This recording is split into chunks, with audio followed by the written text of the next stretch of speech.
Hello everyone, welcome back to some Valorant news. Today we have got possibly one of the best clutches I think I have ever seen in Valorant history ever. And then also we've got some more FaZe Clan changes, and we've got some more intel on what's been going on with who they're going to be picking up, who they're going to be dropping. And then we'll conclude the video with some of these new Valorant skins that actually seem to be copying off of Counter-Strike. So we'll get into that and everything else. So let's start with Moist Moguls' Valorant team. So this is the Game Changers team. Obviously, they have a male team in Challengers as well. But this is the Game Changers 2023 Series 1 North America. Now, the importance of this match can never really be understated. So it was Moist Moguls versus Evil Geniuses last night. And pretty much what happened is Moist Moguls done an incredible comeback, I believe, and then came...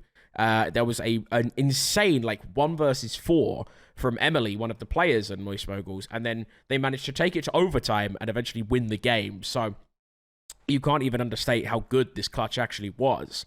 And obviously from that victory, they now move into the third round of the lower bracket. And if they win against Xset, they go in the lower final. If they win that, they go to the grand final, and then they play the winner of version 1 versus Shopify Rebellion. So I wanted to give you guys a bit of context on Ludwig's Game Changers team, just in case you don't really know much about it, before we kind of dive into the clutch itself. So the clutch was incredible, but let's talk a little bit about Moist Moguls. So the Moist Moguls organization, obviously led by Ludwig and Moist Critical, two of the most popular, YouTube streamers, that there is, really.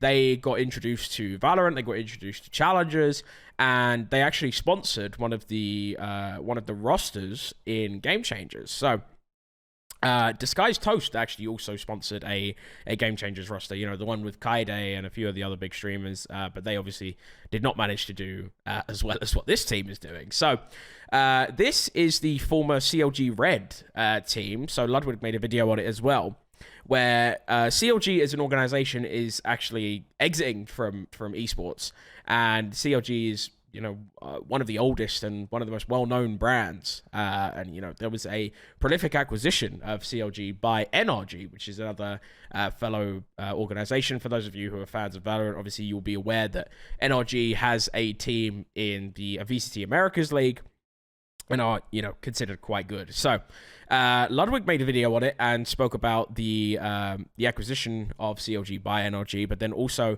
he hinted that he was going to be getting the CLG Red roster, and obviously they're not able to I believe financially they're not able to take the roster full time, but they basically just sponsored the team for this tournament in order to kind of boost them and give them a little bit of a nod so that maybe other organizations could potentially pick them up afterwards.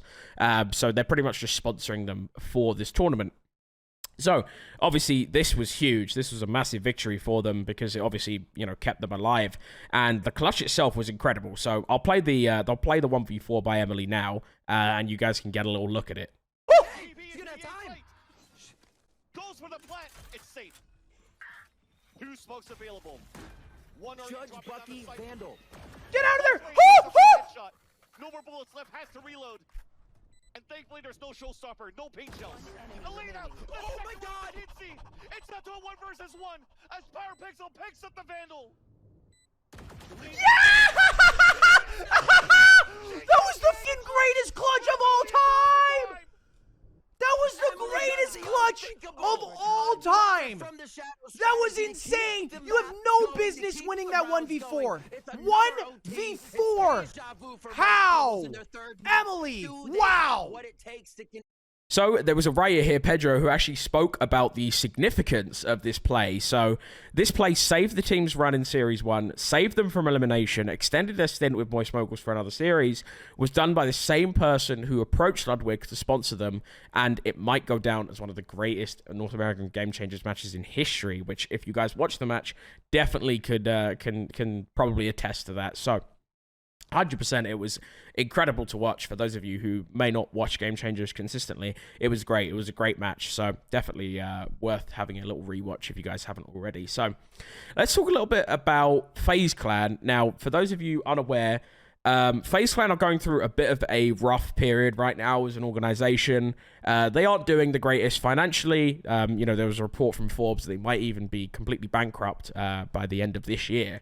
but I believe they have some new sponsors. Obviously, they went public on the stock exchange and are now like penny. It's basically a penny stock, so it's not looking good for FaZe.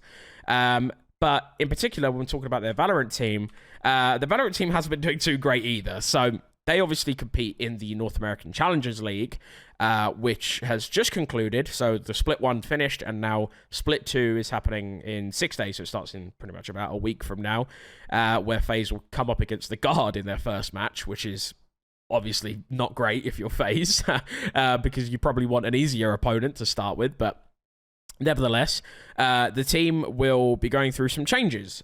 This has not been announced by FaZe. This is not I mean, FaZe basically don't do anything about their Valorant roster. So what's been happening, is FaZe are currently playing without Rossi and without Dicey. So the move on Dicey, actually, I believe, was happening around the same time as Rossi being out of the team as well. So, for those of you who don't know, I reported that Rossi was going to be out of the team. I also mentioned that other roster changes could happen, but at the time, it wasn't confirmed to me that Dicey was going to be out the team as well. But now it is definitely looking much more likely that Dicey will be replaced, and they will be getting 2 additional players in. Now, from what I know, these 2 players will be Mame and Tig. These 2 are formerly of Turtle Troops, so they've been with this team ever since they were picked up following the roster changes during the season. For those of you who don't know, Turtle Troops aren't considered one of the good teams in the league. They're not really the best, but obviously they have some great talent, and they brought in Mame and Tig, and then they looked like a new team.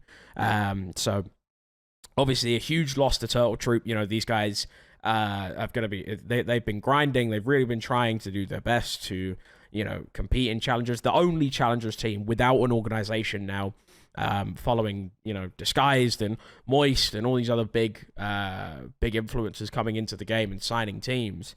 So it doesn't look great. And obviously, FaZe is going to be poaching 2 of their players to complete their Valorant roster if these deals go through. So, that's FaZe. Obviously, FaZe is going to be changing their roster, and I've went through a little bit about, you know, what's going to be happening there. So, the final topic I wanted to talk about here is the Black Market Butterfly Knife. So, for those of you who don't know, the Butterfly Knife was actually, was obviously a well-known skin. It's been in the game for quite a while, different variations. But there was a new Butterfly Knife that was actually implemented yesterday in the Black Market bundle. So it doesn't have a color. It's like a grayish kind of, you know, it's a boring knife, to be honest. It doesn't have a new animation, doesn't have anything really new about it, until we actually found out today from data miner Mike from Valorant Leaks. He obviously made a tweet and reported that apparently the Black Market Butterfly Knife has an Easter egg.